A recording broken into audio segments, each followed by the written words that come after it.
Halo seluruhku. Jadi banyak peristiwa traumatik yang gak enak ya, yang mungkin membuat mental seseorang itu down ya. Tapi gimana caranya kita memperkuat, atau membiasakan supaya mental kita jadi lebih kuat, lebih strong lagi. Ada beberapa hal. Yuk kita simak bareng.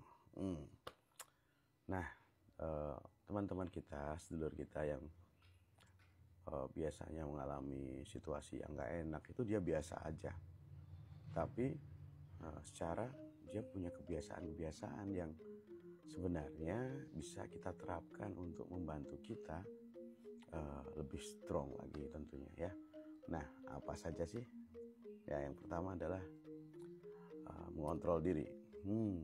Jadi mencoba mengontrol diri, kapan harus memutuskan sesuatu, kemudian untuk tidak mengatakan sesuatu, tidak mencela atau tidak berkomentar, tidak langsung memutuskan secara impulsif ya. Itu biasanya orang mempunyai mental yang lebih baik nantinya. Nah, mengontrol diri. Nah, kemudian yang bisa kita biasakan adalah kadang-kadang tidak perlu terlalu banyak berharap gitu ya, tapi menghargai semuanya. Tidak berharap banyak, tapi menghargai suatu proses atau menghargai segala sesuatu. Jadi ketika orang itu gimana ya, mengalami sesuatu, tentu saja dia tidak terlalu berharap sesuatu yang besar gitu, tapi dia menghargai proses yang berjalan dengan baik tadi, dan menghargai segala sesuatu yang sedang berjalan, atau mungkin menghargai usaha orang lain ya, seperti itu ya. Biasanya teman-teman yang dengan mental yang kuat dan strong itu seperti itu seluruh ya.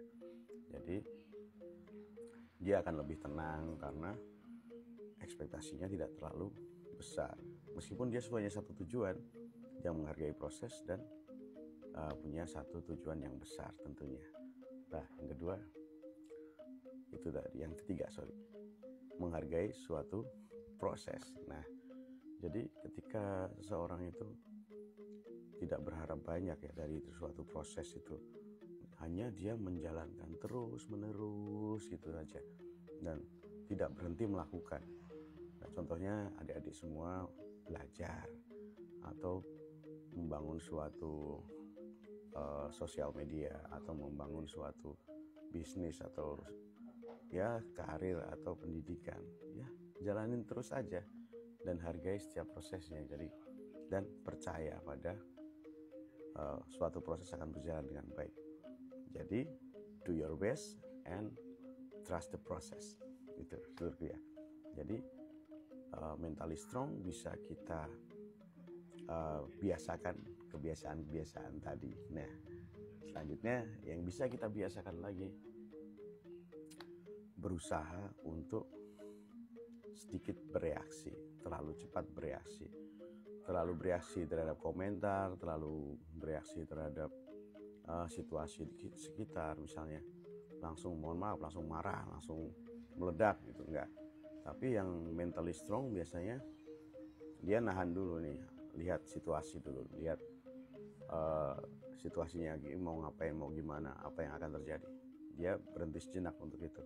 Kemudian sehingga ketika ada orang tiba-tiba memberikan satu stimulasi yang gak enak, dia bisa mengontrol dirinya. Nah, ini perlu kita biasakan biar kita lebih strong lagi gitu ya seluruhku ya. Nah, selanjutnya yaitu saudara-saudara kita yang punya mentally strong itu kadang-kadang tidak mau ngasih tahu semuanya, tidak terlalu flexing gitu ya.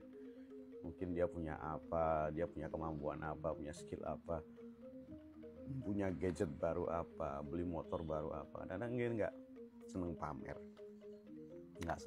Jadi membiasakan seperti itu supaya apa? Supaya ya tidak jatuh ke dalam masalah-masalah yang tidak penting dan tidak perlu gitu ya seluruh ya. Jadi mohon maaf ketika orang sering flexing atau ngasih tahu ide-ide yang seakan-akan orang akan appreciate terhadap hal itu, dan ternyata itu suatu saat akan menjatuhkan dia. nggak enak banget kan. Nah, makanya kita biasakan untuk stop telling people everything. Nggak perlu flexing ya, baik harta ataupun pemikiran ataupun pencapaian dalam suatu prestasi. Nah gitu. Terus kemudian yang perlu kita ini lagi biasakan lagi adalah memilih teman yang baik. Nah, ada yang bilang nih, salah satu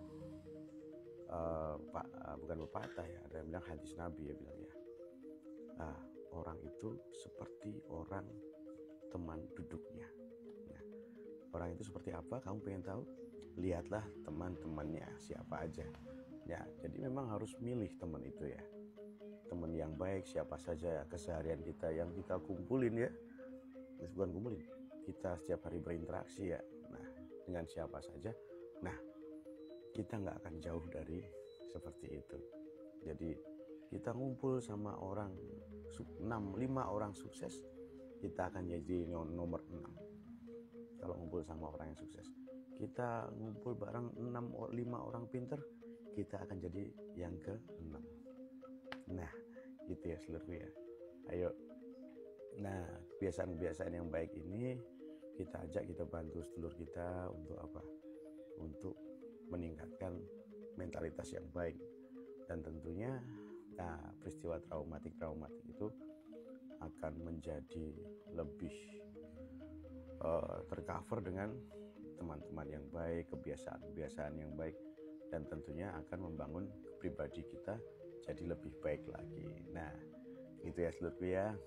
Ayo kita bantu sedulur kita untuk jadi lebih baik ya, supaya kualitas hidupnya pun jadi lebih baik. Itu ya seluruhku ya, tetap waras dan gaspol.